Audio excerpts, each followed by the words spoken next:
Beneath the thick emerald canopy, shafts of sunlight pierce the mist. Every leaf glistens with hidden stories. The jungle breathes, alive with the soft hush of rain and the distant call of birds. Here, in the ancient heart of southern Mexico, something extraordinary once began. The air is heavy with secrets. Roots twist through the black earth, seeking water and ancient memories. Above, the mighty ceiba trees tower, their limbs sheltering an entire world below. This is the home of the first people to tame the mysterious cacao, a fruit as rare as it was sacred. In this place, time moves differently. The spirits of the forest are close, watching, whispering.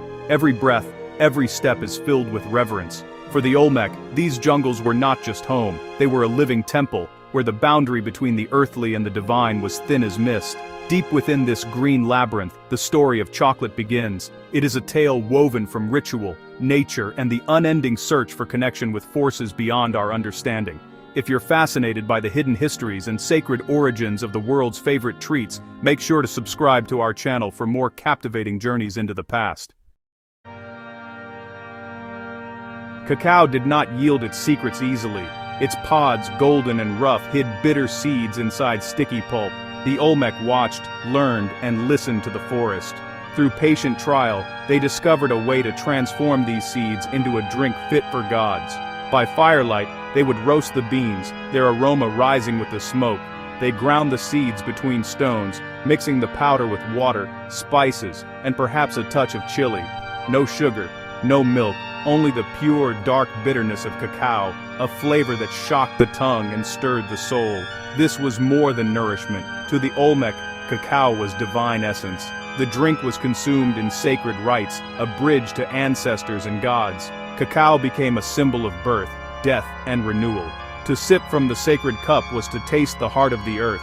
In these ancient ceremonies, the people gathered under moonlight or sun. The high priest would chant, faces painted, bodies draped in feathers and jade. The bitter chocolate passed from hand to hand, binding all in the spirit's embrace, a mystery both terrifying and beautiful. Every drop was a promise, a story, a connection to the unseen world that watched and waited in the green darkness. Today, traces of these ceremonies remain. Deep in the soil, archaeologists uncover fragments of pottery, stained dark by ancient cacao. Residue clings to the clay, silent testimony to rituals long past. Each find is a whisper from the jungle shadows. These vessels, delicate and painted, tell their own stories. Some bear the marks of hands that lived and died before Rome or Athens rose. The shapes hint at sacred purpose, bowls wide enough for sharing, cups narrow for private communion. The smell of earth mingles with a faint, ghostly bitterness. Nearby, stone tools still hold traces of cacao's oily essence. Scientists, peering through microscopes, see what the Olmec saw with their hearts. Radiocarbon dates trace chocolate's journey back to 1500 BCE and beyond. Each artifact is a key, unlocking a chapter of the sacred drink story. Yet much remains hidden. The jungle guards her secrets well. For every vessel found, 100 more lie buried, waiting for the day when their story will rise again into the light. After the Olmec, the Maya arose, inheriting the sacred drink. For them, cacao was still the food of the gods. Kings and priests drank it in gilded halls, painted with stories of creation, death, and the ceaseless cycles of time. It was a symbol of power and grace.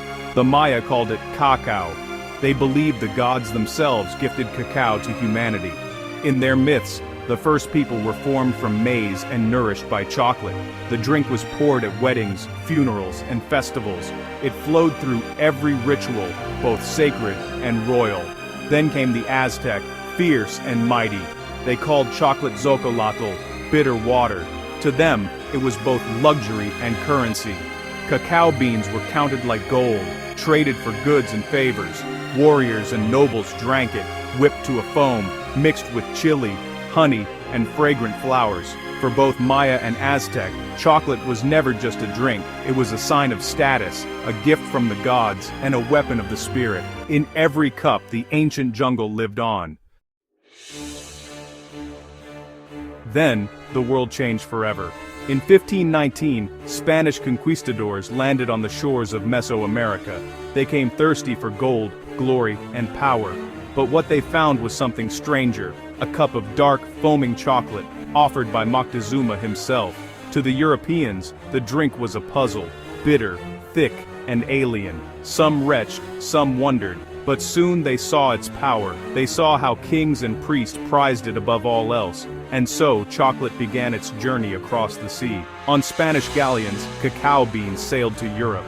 There, in chilly stone palaces, the drink was transformed. Sugar was added, cinnamon, vanilla, and milk softened its wildness. No longer the bitter blood of the gods, it became a sweet comfort, a status symbol for European elites. Yet something was lost in translation. The sacredness, the mystery, the connection to earth and spirit faded. In its place came fashion, pleasure, and profit. As chocolate's fame spread, so did its shadow. Plantations sprang up in the colonies. Vast fields of cacao, tended by enslaved hands, fed the cravings of Europe. The sacred drink of the Olmec became a commodity, traded in markets far from the jungle's heart. The transformation was swift and brutal. Wars were fought over cacao and sugar. People were stolen from their homelands, forced to labor in distant lands. The bitter taste of chocolate was now tinged with suffering and loss. Factories rose, spewing smoke. Machines ground the beans once hand-roasted by priests. Chocolate bars, sweet and cheap, filled the shelves of shops from London to New York. The sacred had become the everyday, wrapped in bright paper, sold for pennies. Yet, through all this, a trace of the old magic remained, the longing for connection, for ritual, for wonder, hidden in every bite. Today, chocolate is everywhere. In every town, in every hand, it is eaten and loved.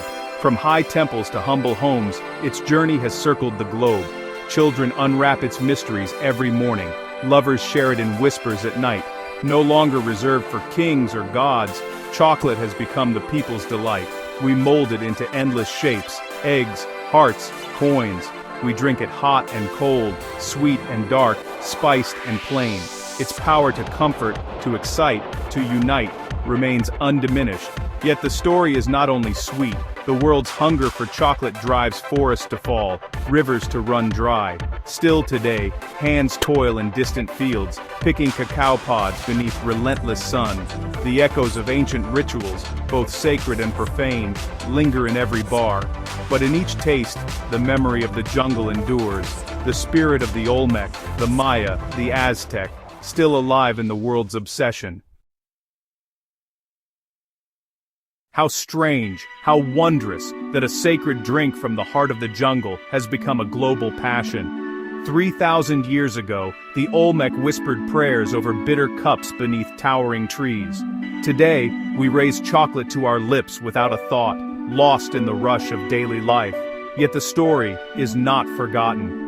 In museums, jungles, and quiet kitchens, the legacy of cacao still calls to us. It asks us to remember, to taste not only sweetness, but the mystery and power of its origins. To honor the hands that shaped it, the forests that gave it life. In every bite, we are joined with the ancient world. We taste history, ritual, and longing. The sacred drink endures, transformed, but never lost. So the next time you savor chocolate, remember the emerald shadows, remember the priests, the kings, the voices of the rainforest. Let your wonder awaken, for in chocolate's dark heart, the story of the world still beats.